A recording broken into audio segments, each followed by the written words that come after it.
šta zanimljivo u Pepku. Večeras će mi doći prijateljica na iftar, tako da sam odlučila da nam pripremim piletinu u kaputu. Kaputiće mi to zovemo. Snimat ću baš postupak da pogledate kako je jedno jako zanimljivo jelo, a tako ukusno i tako se brzo napravi. I pretežno su to svi sastojci koji imamo kod kuće, ajde ide i suho meso, pa ajde to jedino ako nam zafali, ali može se napraviti bez suhog mesa. Pa eto, ostanite sa mnom, nadam se da će vam se svidjeti recept, vodim vas još sa sobom kroz još jedan ramazanski dan. Već smo, eto danas je koji 6. dan Ramazana, drugi, treći, ja 6. Mislim da jest. Već sam se zabrojala. Tako da pripremit ću nam samo to i imam, ostalo mi je punjeni paprika i napravit ću nam domaću supu, aj to neću snimati, to sam već snimala. I eto.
Ja sam evo upravo stigla kući i želim da vam pokažem šta sam tu zanimljivo našla.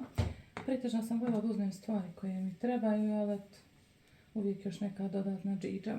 Prvo što sam uzela u Kiku, sam uzela ovu veliku posudu za organizaciju. Kao što ste vidjeli već ono što imam, stavljam ramazanske stvari, a imam prostora, mislim, za još dvije. Ali ću prvo da vidim kada ovo napunim, da li mi je potrebno, zato sam uzela samo još ovu jednu. Sljedeća stvar što sam uzela su ove prelijepe šnale, pogledajte kako su lijepe. Sada za proljeće.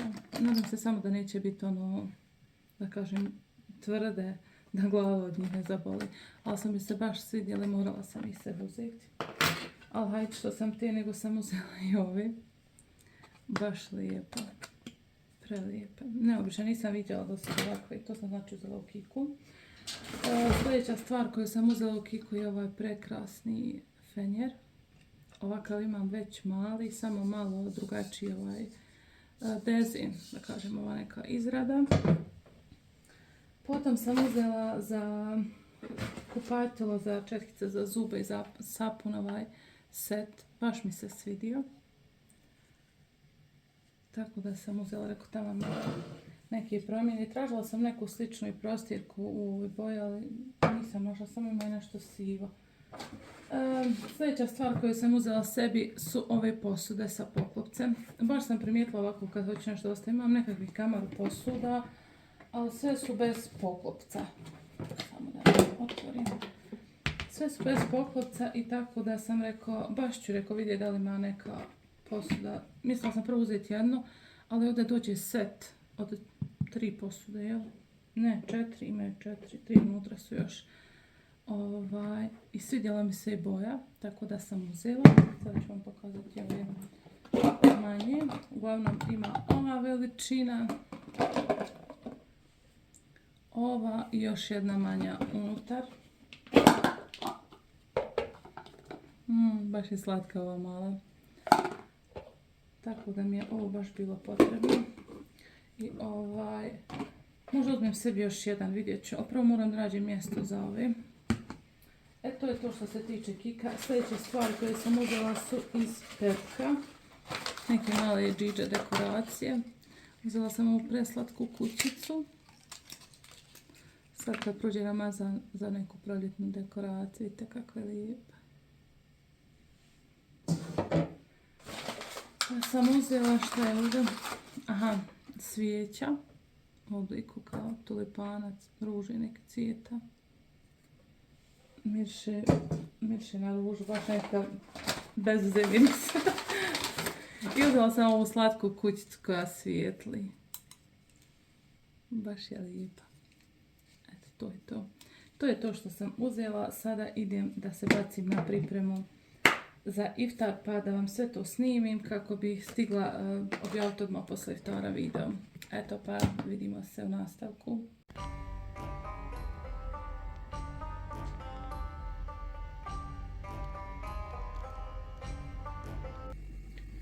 Danas za iftar pripremam jedan jako zanimljiv recept i htjela sam da vam ga snimim.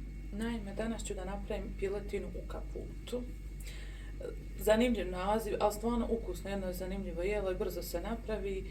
Danas sam zvala sebi prijateljicu na iftar pošto sam sama i rekao tu ću nam pripremiti. Za premaz vam je potrebno jedno jaje.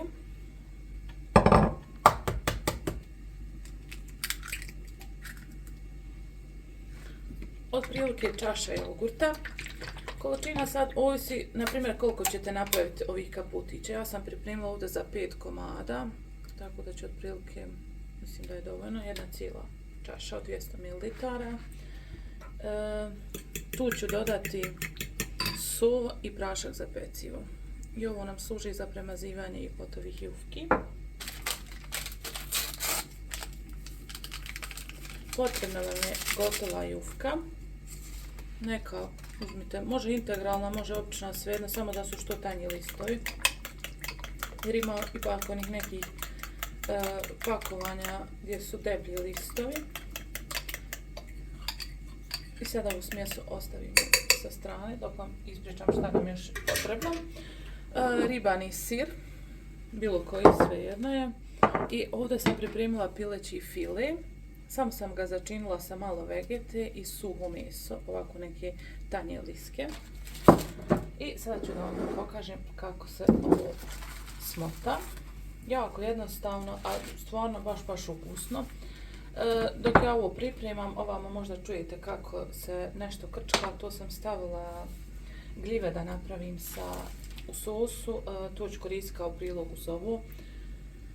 Potrebna su vam 2 lista jufke. Svaku jufku je potrebno ovako premazati.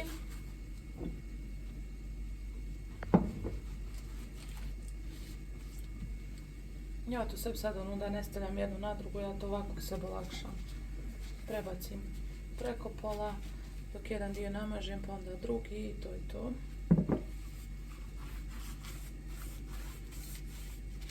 Kada ovo sve napravite, redate u neku tepsiju koju ste obložili pek papirom, pečete na 200 stepeni otprilike 20 minuta.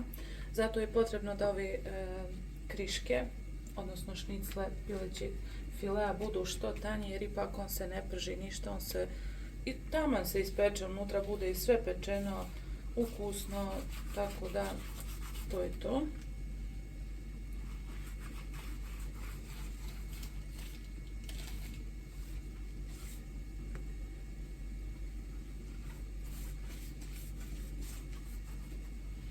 I sada ovako na kraj jufke stavljate jednu šniclu pilećeg mesa, ovako, i stavit ćemo otprilike evo ovako 2 liske suhog mesa i ribani sir. I sada to preklopite. Ovako, samo što ne ovdje ćošku. Ovako prvo preklopite sa strana.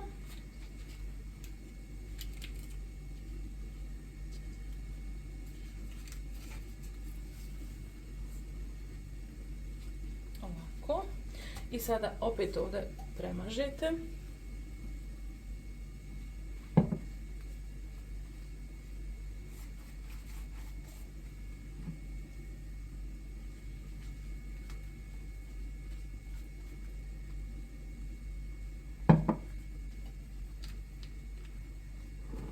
I samo zarolate. Tako da je piletina dobila svoj kaput. Odnosno piletina u kaputu. Ili ti kaputić. Kada ovo sada zarolate i stavite u tepsiju, svaku ovaj kaputić premažite ovom smjesu prije pečenja i onda stavljate na pečenje. I eto, to je to. Pokazat ću vam kako izgleda presjek na kraju.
Krenula sam da uzmem friške lepine i ovaj snijeg me posjetio na vrijeme kad sam ja bila jako mala i sjećam se da smo poslije da bio snijeg i to baš veliki snijeg.